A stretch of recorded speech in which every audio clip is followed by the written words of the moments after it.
네, 오늘의 정치권 이슈 국민의힘 성일종 의원, 더불어민주당 김성환 의원과 이야기 나눠보겠습니다. 어서 오십시오. 네, 안녕하십니까. 네, 안녕하세요. 먼저 9.19 남북 군사합의 전면 파기 선언에 이어서 북한이 최전방 감시초소 GP 복원 조치에 착수했는데 성일종 의원님 국방위 여당 간사시잖아요. 지금 이 상황 어떻게 보십니까? 우리 국민들께서 정확하게 아셔야 될 부분이 있습니다. 대한민국 정부는요, 92년도 맺었었던 한반도 비핵화 선언에서부터 지금까지 북한과 맺었었던 모든 협정이나 선언 같은 경우를 먼저 저희가 파기한 적이 없어요. 대한민국 정부가 먼저 북한한테 도발을 하거나 이런 적이 없습니다. 옛날에 한반도 비핵화 선언을 할 때도 핵무기 제조 아무것도 안 돼 있었고 재농축, 재처리 아무것도 안 하도록 되어 있거든요. 이거 다 깬 게 북한입니다. 예. 지금 9.19 군사 합의 이 부분도 굴종적으로 맺어진 거예요. 무슨 얘기냐면 북한이 우리보다 GP가 3배가 더 많습니다. 그러면 비례성에 맞춰야지. 우리가 10% 하면 저기도 10%를 줄이고 그렇잖아요. 예. 다 이렇게 돼야 되는데 예를 들면 이런 거가 아니고 그저 우리가 평화 타령을 하다가 북이 원하는 걸 다 들어준 거예요. 지금 비행 금지 구역이라 그래서 우리 대한민국 정부가 상당히 북한보다 우위에 있는 것이 우리가 경제력으로 앞서 있기 때문에 정찰 자산이라든지 무인 같은 경우 해서 북한을 다 우리가 볼 수 있거든요. 그래서 이런 것들을 우리가 비행 금지 구역을 해서 우리가 뜨지를 못합니다. 그러고 나서 우리가 이 9.19에 합의를 해준 거예요. 그래서 이번에 북한이 군사 정찰 위성을 쐈으니까 우리도 나름대로 정보 취득을 해야 될 거 아니겠어요? 그래서 비행 금지 구역이었었던 그 부분을 효력을 그 부분만 1조 3항을 정지시켜 놓은 거예요. 파기한 게 아니고. 그러니까 11월 23일 날 북한이 이거를 파기 선언한 거 아닙니까? 선언을 해버린 거잖아요. 이런 상황입니다. 북은 언제든지 자기들이 필요할 때 먼저 자기들이 항상 깨거나 이 조약을 맺거나 선언을 했지 우리 남북 간에 있어서의 평화를 위해서 대등적으로 한 적이 없습니다. 이거를 국민들께서 정확하게 아셨으면 좋겠습니다. 이전부터 조금 많이 내어준 측면이 있다 이런 말씀하셨는데 어떻게 들으셨습니까? 글쎄요, 이제 작은 불씨 하나가 큰 불이 되고 하잖아요. 이제 그런 면에서 이 우발적 군사 충돌을 막자고 하는 취지로 2018년에 이제 9.19 이제 합의를 한 거 아닙니까? 그래서 육군, 공군, 해군 모든 지역에서 이 우발적 충돌을 막기 위해서 여러 가지 조치를 남북 간에 합의한 건데요. 그러면서 사실은 한 5년간 그런 이제 우발적 충돌로부터 굉장히 평화가 진전된 측면이 있죠. 특히 이제 상징적으로 남과 북이 각각 이제 비무장지대 내에 이제 최전선 GP를 폭파시켜서 우발적 충돌을 줄여왔던 거 아닙니까? 근데 이번에 지금 다시 초소를 짓는 거 아닙니까? 그러니까 이제 다시 그 불씨가 살아날 가능성이 높은 거죠. 대한민국 입장에서는 53년 휴전 이후에 70년간 기적적인 경제 성장을 해온 거 아닙니까? 그래서 이제 평화가 경제다. 안보 리스크를 관리하는 것이 이 대한민국 경제에 굉장히 큰 영향을 미치고 있는데 지금 윤석열 정부가 북한 책임 전 크다고 하는 것에 대해서는 동의합니다만 평화를 관리해야 될 책임을 갖고 있는 게 정부 아니겠습니까? 네, 그런 면에서 그 우발적인 충돌이 커지는 쪽에 대한 관리를 제대로 하고 있냐 이런 것에 대한 우려, 걱정 이런 게 많은 게 우리 국민들의 지금 시선입니다. 우리 의장님 말씀에도 일리가 있는 부분이 있어요. 그렇기 때문에 저희가 이걸 파기를 안 하고 효력 정지를 한 거예요. 정말로 한반도의 평화를 원한다고 한다면 북이 남북 군사 통신을 열어야 돼요. 이거 안 열었거든요. 그 다음에 정말 평화를 원하는 사람들이 그 시기 좋았던 시절에 북한 개성연락사무소를 대한민국 세금으로 줘놨잖아요. 이거 폭파시켜 버렸습니다. 이런 사람들이 북한이에요. 여기에 평화 타령을 하고 우리가 굴종적으로 나가면 더더욱 얕잡아보는 것이죠. 지금 북은 핵이 있기 때문에 이 부분을 더더욱 더 세게 나올 거란 말이지요. 우리는 그렇기 때문에 한미 공조를 더 튼튼히 해야 되는 거고. 그런데 어쨌든 북한이 평화에 대한 의지가 없다고 하는 것은 다 알고 있잖아요. 민주당도. 그런데 여기에서 평화가 곧 경제라 그러면서 평화냐 전쟁이냐 하면 국민 모두가 다 평화를 원합니다. 그런데 그 평화는 어떻게 우리가 유지를 해야 되느냐? 힘이 있어야지요. 우리가 제대로 된 준비 태세가 돼 있어야 이게 대칭성이 맞아야 예. 평화가 유지가 되는 거예요. 자, 그 대한민국의 이제 주된 롤 모델이 과거의 서독과 동독 같은 모델 아니겠습니까? 서독이 훨씬 경제적으로 성장했고 부강했고 그 힘을 바탕으로 해서 동독을 설득하면서 평화통일로 간 건데 지금 한국과 북한의 경제력 규모로 보면 거의 100대 1 수준입니다. 이제 그것에 대한 이제 비대칭 전력으로 이제 북한이 핵을 붙잡고 있는 건데 우리 한국 입장에서 보면 그 평화를 관리하는 것 그것은 굉장히 중요한 일이죠. 그러니까 이미 군사력이나 경제력 면에서 북한하고 남한은 이미 경쟁 상대가 아닙니다. 다만 우리가 평화를 어떻게 관리할 거냐, 어떤 모델로 갈 거냐, 소위 햇볕 정책을 쓸 거냐, 아니면 이제 소위 바람을 불게 할 거냐 이런 차이가 있는데 예. 그런 면에서 조금 더 이 정부가 평화를 관리하기 위한 좀 성숙한 노력이 필요한데. 예. 지금 그런 부분에서 조금 거친 거 아닌가 이런 예, 알겠습니다. 걱정이 있습니다. 지금 뭐 정치권 이슈도 상당히 산적한 상황에서 정치권 이슈도 한번씩 짚어보겠습니다.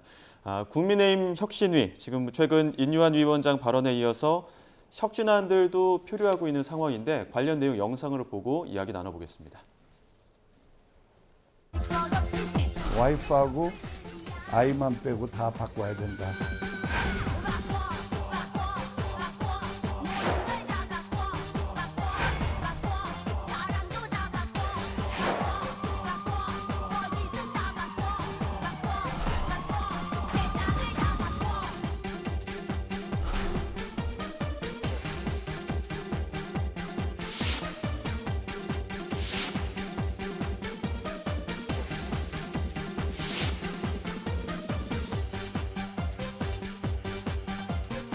여기 업무는 다른 강을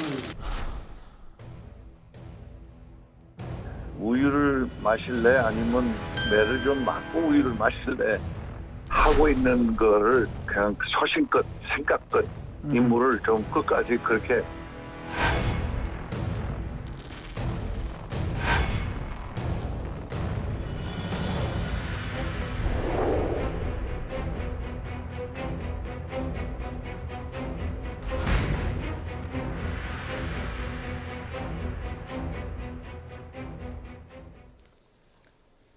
네, 발언이 조금 문제가 돼서 어제 오늘까지도 사과도 했고 또 파장이 좀 있었는데 인유한 혁신위원장의 발언부터 한번 좀 짚고 넘어갈까요?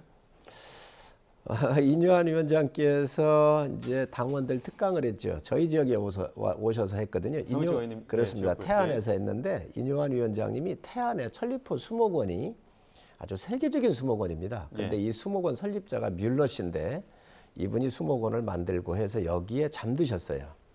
그래서 이제 인유한 위원장님 아버님하고 뮬러 씨하고 친구니까 또 그 뮬러 씨에 의해서 장학금을 받고 다닌 분이 인유한 위원장이세요. 예, 그래서 지금 현재 천리포 수목원에 이사장으로 계세요. 예, 그리고 바로 강의가 바로 그 옆에서 있었고요. 예, 그래서 하셨고 당원 교육을 할 때 한국인의 장단점을 설명하시는 강의 자료가 있어요.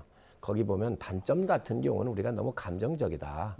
그리고 대한민국을 너무 과소평가하고 있다. 예. 전 세계 사람들이 대한민국을 정말 위대한 국민이고 예. 훌륭한 나라라고 하는데 예, 저 발언은 왜 나온 겁니까? 그래서 이런 얘기를 하다가 근데 장점도 많다.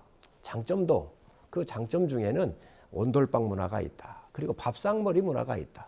온돌방 문화 같은 경우 손주나 자식들이 어디 나가가지고 조금 뭐 서운한 소리 들어오면 그 온돌방에 몸 녹여줘 가면서 격려를 해주는 이런 문화가 있고 또 특히 밥상머리 같은 데에서 어른들의 지혜나 경험 그리고 예절 같은 거를 배웠다.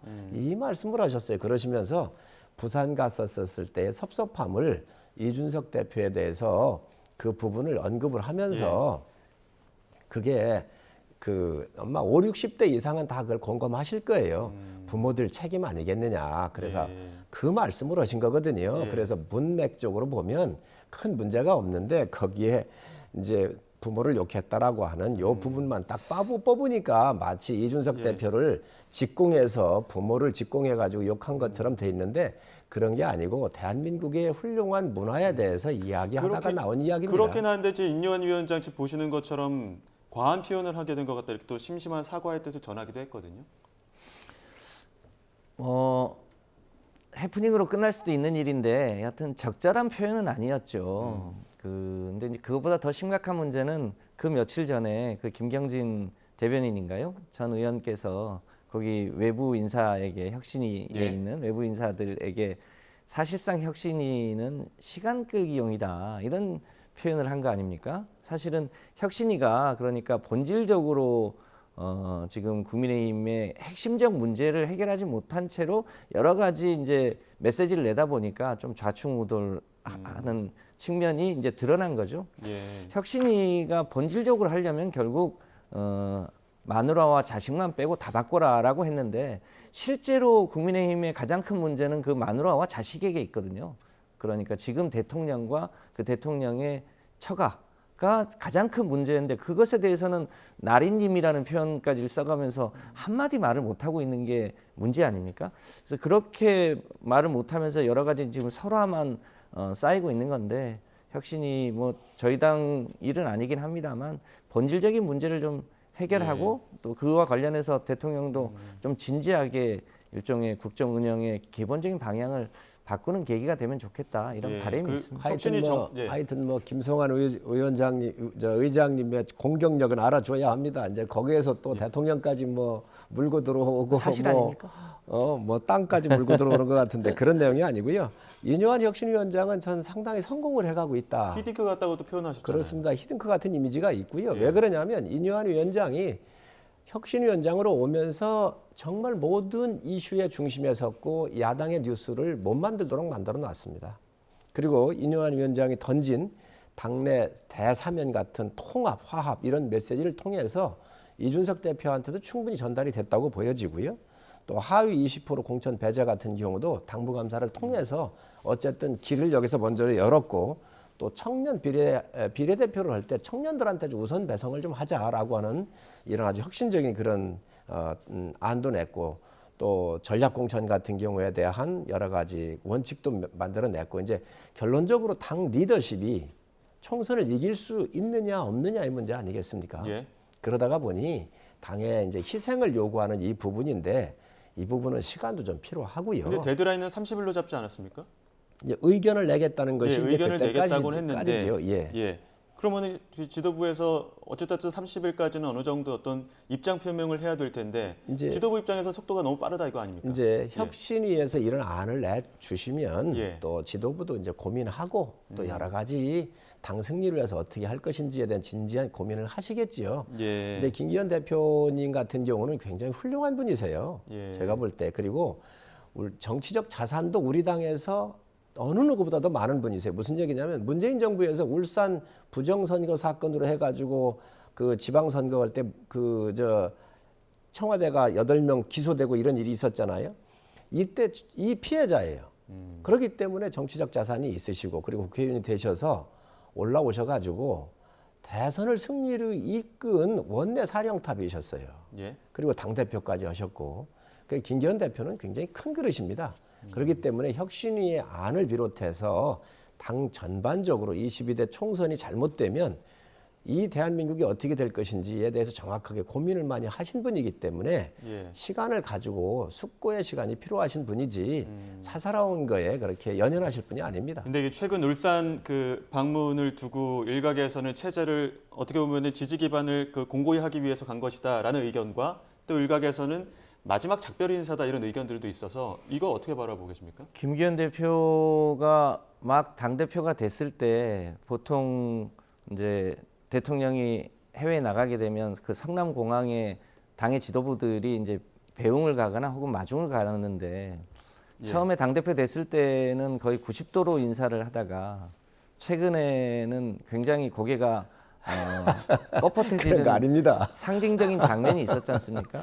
예. 그 장면이 무엇을 의미하느냐. 그러니까 의장님 너무 과해. 아니요. 그게 실제로 굉장히 많이 회자가 됐는데 지금 이제 윤석열 대통령의 용산과 지금 김기현 당 지도부 간에 상당히 긴장이 있다. 그래서 예. 특히 김기현 당 대표나 이제 소위 영남의 다선 의원들을 일종의 물갈이하려고 하는 여러 가지 신호가 있는데 그 신호에 대해서 그 영남의 다선 의원들이 지금 동의하지 않는 측면이 있지 않습니까? 예. 이제 그런 게 굉장히 갈등으로 증폭될 가능성이 높아 보인다. 자, 그거 보여집니다. 김기현 대표님은 굉장히 큰 그릇이라고 제가 말씀을 예. 드렸는데 21대 총선 할 때요. 이제 4년 전이지요. 예. 그 당시에 공천에 막바지에 다를 때 한 20일 정도 남겨 있었거든요. 김기현 대표님이 울산으로 출마를 하셨어요. 제가 전화드렸어요. 대표님이 지방선거 할 때 가장 청와대가 개입을 해서 울산 부정선거를 치른 그 사령부가 청와대입니다. 그래 종로 출마하시면 어떠냐라고 제가 의견을 냈었을 때 이 부분에 정말 출마를 하시려고 그랬었어요. 그런데 그 당시 시간이 너무 없는 거예요. 그리고 황교안 대표가 그쪽으로 나오셨잖아요. 그렇기 때문에 그때 여기를 이제 못 올라오셨는데 그러한 여러 가지 판단에서 본인이 희생할 때는 늘 예. 희생하겠다라고는 준비가 돼 있으셨던 분이라고 저는 생각을 해요. 그래서 4년 전에 제가 저하고 통화할 때도 최대 피해자로서 예. 이 사령부가 있는 종로로 출마하시라고 그러니까 그때 주셨던 반응을 저는 지금도 기억을 하고 있습니다. 어떤 반응을 하시던가요? 종로로 나오시려고 그러셨지요. 그 지금 하태경 의원 지금 종로 출마했는데 아니 그저 이 4년 전에 4년 전에 이번에는 어떨까요? 하태경 의원 종로 출마했는데 오늘 아침 인터뷰 보니까 만약에 김기현 대표도 종로 출마한다면 좋은 상대가 될 것이다 이런 이야기도 했고 험지로 봐야 됩니까? 험지가 아니라고 봐야 됩니까? 저는 우리 하태경 의원 같은 경우도 굉장히 젊은 층에 대한 넓은 스펙트럼도 있고요.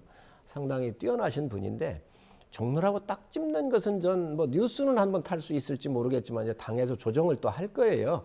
종로가 될지 아니면 마포가 될지 또 아니면 강사가 될지 어딜 될지 모르지만 하태경 의원 정도의 그 큰 장수들은 그렇게 연연하지 않습니다. 저는 어디든 이거 재배치를 통해서 경쟁력 있다고 봐요. 지도부와 상의를 하고 종로 출마를 선언했다고 하셨는데 아니면 그 이후에도 상의를 통해서 또 다른 곳으로 갈 수도 있다 이렇게 보시는 겁니까? 저는 그렇게 당연히 볼 수가 있고 또 그런 예. 거에 대해서 마다할 분들이 아닙니다.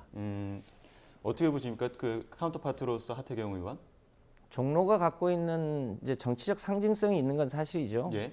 노무현 대통령도 나왔고 이명박 대통령도 나왔고 또 4년 전에는 또 양당의 지도부가 종로에서 맞붙지 않았습니까? 예. 이제 그런 면에서 갖고 있는 상징성이 있는데 지금은 종로의 국민의힘의 최재형 전 감사원장이 지금 국회의원 아닙니까? 그런 면에서 보면 상징성은 있으나 거기를 험지라고 얘기하기는 어렵다는 게 이제 중론이고 이제 그런 면에서 하태경 의원의 종로 출마는 사실상 나 아직 살아있어 나 좀 관심 가져줘 이런 일종의 시선 끌기용 화법 아닌가 싶은데요. 예. 국민의힘이 알아서 잘 정리하시겠죠. 이탄희 의원 오늘 아침에 험지 출마하겠다. 민주당이 말하는 험지로 출마하겠다. 그 용인청 지역구인데 불출마하겠다. 그 지역구로는 이렇게 이야기를 했는데 민주당이 험지 출마 어떤 움직임이 좀 있을까요? 아무래도 이탄희 의원을 비롯해서 여러 의원들이 보다 어려운 지역에서 헌신하겠다고 하는 흐름들이 좀 생기지 않을까 싶은데요. 지금 이탄희 의원의 제안은 지금 이제 선거법이 아직 다 타결이 안 됐지 않습니까? 예. 특히 이 비례제를 어떻게 할 거냐, 연동형 비례제로 할 거냐, 병립제로 갈 거냐인데 예. 저희 당은 일관되게 비례제가 갖고 있는 특성을 감안해서 연동형 비례제로 가자라고 하는 건데 국민의힘 측에서 과거식 병립제로 돌아가자 또 만약에 연동형으로 하면 위성정당 만들겠다 이렇게 하고 있어서 지금 선거제 협상이 잘 진행이 안 되지 않습니까? 예. 이제 그런 측면에서 이탄희 의원이 일종의 결단을 한 거 아닌가 싶습니다. 그런데 지금 제가 볼 때는 이탄희 의원이 이런 선언을 할 게 아니라 이재명 대표가 해야지요. 저는 이재명 대표가 굉장히 비겁하다고 생각을 해요. 왜 그러냐면 분당이 선거가 나왔었을 때 성남시장 했잖아요. 거기가 자기 지역구입니다. 거기가 분당이 있는 성남시장을 했고 또 조금 넓혀보면 경기도지사였잖아요. 경기도 내에 있었잖아요. 그런데 정말 안전지대, 안방 중에서도 아랫목, 아주 따끈따끈한 아랫목인 송영길 대표를 서울시장 내보내고 거길 갑니까? 지금이라도요. 제가 봤을 때는 오히려 이런 부분에 있어서는 이재명 대표가 떳떳하게 하는 게 맞지요. 예. 그리고 병립형이냐 저 선거제도를 얘기하셨는데 이게 민주당이 당시에 다수당으로 4년 전에 밀어붙여서 만들어 놓은 악법 중에 악법입니다. 이 후유증을 우리가 다 봤잖아요. 지금 그거를 생각을 해야지 민주당의 지금 조국이나 이런 몇 사람들을 또다시 새끼 정당을 만들어 가지고 국회로 불러들이기 위한 이거 한다고 하는 것은 이 패스트 트랙이 문제가 돼 가지고 지금도 재판이 진행 중이에요. 지금도. 그런데 이거 어떻게 하시려고 그러세요? 자, 네, 지금 민주당 당내 상황 조금만 더 짚어봐야 될 것 같습니다. 이재명 대표의 오늘 또 발언이 있어서 더불어민주당 어제 지금 당무위원회 열고 전당대회 대의원 권한 또 줄였습니다. 그리고 권리당원은 자유롭게 비중을 강화하는 안을 의결했는데 이재명 대표 오늘 아침에 더 나아가서 1인 2일표 언급을 하기도 했습니다. 비명계 반응까지 함께 들어보시죠. 민주주의 사회에서 표의 등가성은 매우 중요한 가치입니다. 우리 더불어민주당의 이제 대의원과 권리당원의 1인 1표제에 대한 열망이 매우 큰 건 사실인데 그 방향으로 가야 하긴 하겠지만 단번에 넘어서기는 어려운 벽이어서 한 걸음씩 이렇게 점진적으로 1인 1표는 이거 완전히 혹세무민입니다. 우리가 평등의 원칙이라고 하는 거는 같은 거는 같게 다른 건 다르게 해요. 근데 당원의 역할과 대의원의 역할이 다른 겁니다. 다른 거예요. 축구를 하더라도요. 중앙 돌파만 맨날 해봐요. 중앙 돌파해서 안 됩니다. 그럼 측면 돌파를 해야 되잖아요. 그럼 측면 돌파하는 사람, 중앙 돌파하는 역할이 달라야 되는 건데 너 왜 측면 돌파하냐? 다 중앙 돌파해. 알겠습니다. 이러면 안 되는 거죠. 네, 지금 그 대의원 권한 축소와 권리당원의 표를 좀 키우다 보니까 가치를 키우다 보니까 이제 아무래도 권리당원의 그 강성 지지층이 많아서 이거 좀 친명적으로 좀 더욱더 지지층을 기반 좀 확고히 하는 거 아니냐 이런 좀 비명계 비판이 나오는 것 같더라고요. 제가 우리 동네에서 우리 당원들을 만나보면 우리 이제 열성 당원들이 계시고 또 이 당비는 내십니다만 이제 가끔씩 의사 표현을 하시는 분들이 있는데 예. 국가의 주인이 국민인 것처럼 당의 주인은 당원이다라고 하는 것을 부정하는 분들이 아무도 없습니다. 다만 그 대의원과 일반 당원 간의 그 표의 가중치를 어느 정도 하는 게 적당하냐 이것에 대한 입장 차이가 조금 있는 거죠. 근데 과거에는 이제 저희 당이 주로 저 영남 쪽에 이 뭐랄까 당원 숫자가 적다 보니까 영남의 의사를 반영하기 위해서 대의원의 이 등가성을 많이 줬는데 지금 저희가 이제 실제로 전국 정당화되어 있고 권리당원만 거의 100만 명에 가까운 정당이 됐기 때문에 당원들의 의사가 반영될 수 있도록 하는 것 그것이 국가의 주인이 국민인 것처럼 당의 주인이 당원이라고 하는 것을 부정하는 분이 없습니다. 그리고 다만 그것을 언제 하는 게 적정하냐 지금 총선을 앞두고 지금 하는 게 적정하냐 어차피 이것에 이제 주로 활용되는 게 전당대회 때거든요. 예. 전당대회 앞두고 하는 게 적절하지 않겠냐 이런 의견 차이가 약간 내년 있습니다. 8월이잖아요 전당대회가. 그렇습니다. 지금 근데 이 시점에 하다 보니까 그런 비판들이 나온 거고 또 이낙연 전 대표도 오늘 아침에 앞서 그 기자 연결을 통해서도 들어봤지만 강성 지지층의 영향으로 민주당의 면역 체계가 무너졌다 이렇게 비판을 했거든요. 저는 뭐 그렇게 생각하지 않습니다. 당의 주인은 국회의원이 아니고 당의 주인은 당원이라고 하는 게 맞는 거죠. 국가의 주인을 대통령이라고 우리는 안 하지 않습니까? 국가의 주인은 국민인 것처럼 당연히 당의 주인은 이 당원이고 그 당에 기반해서 국회의원도 있고 대의원도 있는 거죠. 이제 그런 측면에서 보면 이거는 헌법적 원리와 같은 것처럼 당원들이 당연히 자신의 권리를 행사할 수 있도록 해주는 게 그게 민주적인 정당이 해야 될 기본적인 가치이자 방향 아니겠습니까? 예, 근데 이제 이 부분에 대한 것들 우리가 한번 짚어볼 부분이 있는데 인구적인 측면 등가성으로 따져버리면 우리가 이제 지방 같은 데에 국회의원을 뽑는 인구수가 적거든요. 그러면 30만 정도 되는 대도시에서 국회의원 1명 나오는 거하고 15만 명 정도에서 나오는 국회의원 1명이 똑같은 거거든요. 이거는 지역이나 민주주의를 위해서 지방이나 도시의 분권이나 여러 가지를 고려를 해서 우리가 그렇게 좀 배려한다는 말이죠.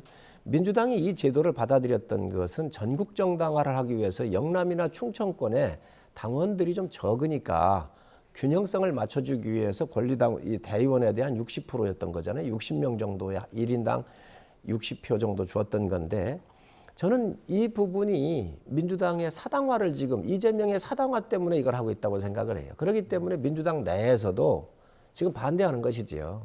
개딸을 비롯한 강성 지지층이 이재명 대표를 지지하고 있고 많다고 생각하니까 그거에 대한 표의 등가성을 얘기를 하는 것이지만 원래 이 제도의 도입 취지는 예. 전국 정당화를 하기 위해서 민주당이 받아들였었고 이 전국 정당화가 되어 있다고 생각을 여기까지 성공한 거 아니겠어요? 예. 그런데 지금 와가지고 이제 이재명 대표에 대한 체제를 공고히 하기 위해서 지금 이 제도를 전 남용하고 있다. 그렇기 때문에 민주당의 많은 의원들이 지금 반대 의견 내는 거 아닌가 생각을 합니다. 마지막으로 짧게 상일정 내일 의원님 잘 의총에- 모르시는 얘기인데 예.